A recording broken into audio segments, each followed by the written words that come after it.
8월 10일 오늘 만나 성경 말씀은 이사야 23장 8절에서 9절입니다.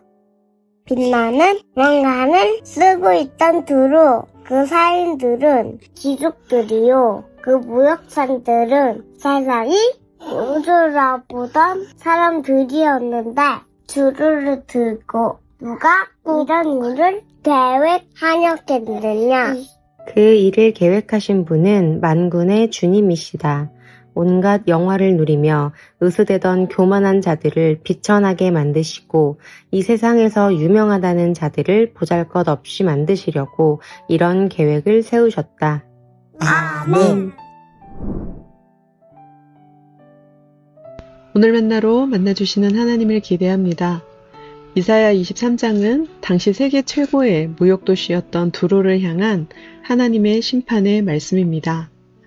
레바논 남서부 해안에 위치한 두로와 시돈은 지중해 무역을 장악하며 엄청난 부를 누렸던 국제경제의 중심지였습니다.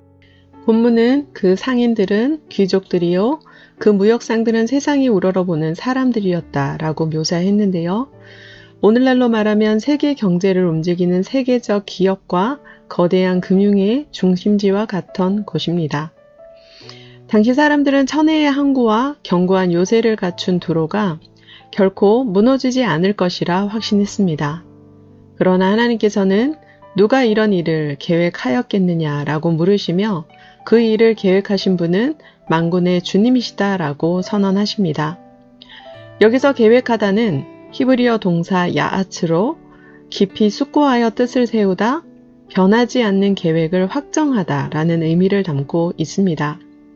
즉, 두로의 붕괴는 단순한 국제정세나 강대국의 힘이 아닌 오직 하나님의 주권적인 계획 안에 있었습니다. 그렇다면 하나님께서는 왜 이런 계획을 세우셨을까요? 첫째, 온갖 영화를 누리며 으스대던 교만한 자들을 비천하게 만드시기 위함입니다. 두로의 본질적인 문제는 부와 무역 자체가 아니라 하나님 없이도 충분히 잘 살 수 있다고 여긴 채 만연해진 교만이었습니다. 잠언 16장 18절은 교만에는 멸망이 따르고 거만에는 파멸이 따른다 라고 일갈하는데요. 교만은 하나님을 인정하지 않고 마침내 하나님의 자리를 스스로 차지하려는 치명적인 해악입니다. 둘째, 세상에서 유명하다는 자들을 보잘것없이 만드시기 위함입니다. 두로의 상인들이 누리던 부와 명성, 세속적인 고향감과 영향력, 심판을 모면하려 했던 인간적인 노력은 주님의 뜻 앞에서 한순간에 사라질 허무한 것이었습니다.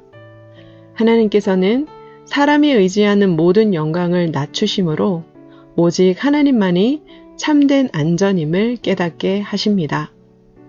사랑하는 성도 여러분, 오늘 우리도 두로처럼 건강과 재산, 직장과 인간관계 등 눈에 보이는 육신의 조건들을 의지하며 살아가기 쉽습니다. 물론 이 모든 것은 하나님께서 우리에게 주신 귀한 선물입니다. 그러나 그것들을 의지하다가 영원히 무감해진 우리의 두로를 만들고 있지는 않습니까?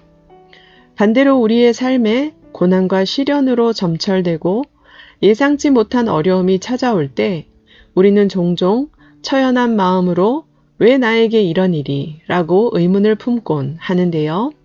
그러나 바로 그때 오늘 말씀은 선연한 진리로 우리를 향해 이렇게 자문자답합니다. 누가 이것을 계획하였느냐? 그것을 계획한 것은 만군의 주 바로 나다. 비록 눈앞의 현실이 어둡고 때로는 내일의 희망이 방명처럼 희미해 보일지라도 우리의 삶과 역사는 여전히 하나님의 주권 아래 있습니다. 하나님은 교만은 낮추시지만 겸손한 자는 반드시 다시 세우십니다. 더욱 놀라운 것은 두로를 향한 예언이 심판과 멸망으로 끝나지 않는다는 사실인데요. 하나님께서는 70년 후 두로를 회복시키시고 그들이 거둔 재물이 하나님께 구별되어 쓰이게 하실 것을 약속하십니다. 하나님의 궁극적인 목적은 멸망이 아니라 회복입니다.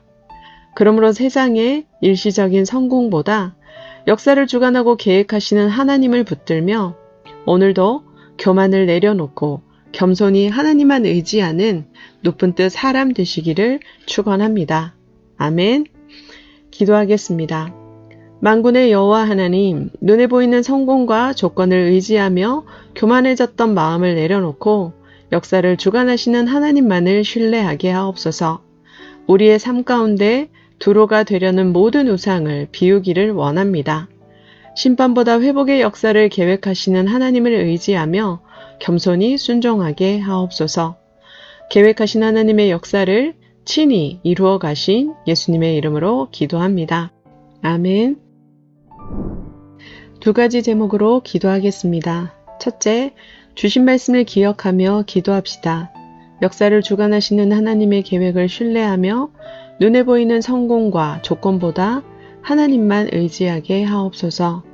모든 교만을 내려놓고 겸손한 믿음으로 회복의 길을 걸어가게 하옵소서. 둘째, 해외 선교를 위해 기도합시다. 어떤 환경과 형편 속에서도 선교사님들이 사람이나 조건을 의지하지 않고 오직 하나님의 계획과 인도하심을 신뢰하며 복음을 담대히 전하게 하옵소서. 두 가지 제목으로 기도하신 후에 개인 기도로 나아가겠습니다.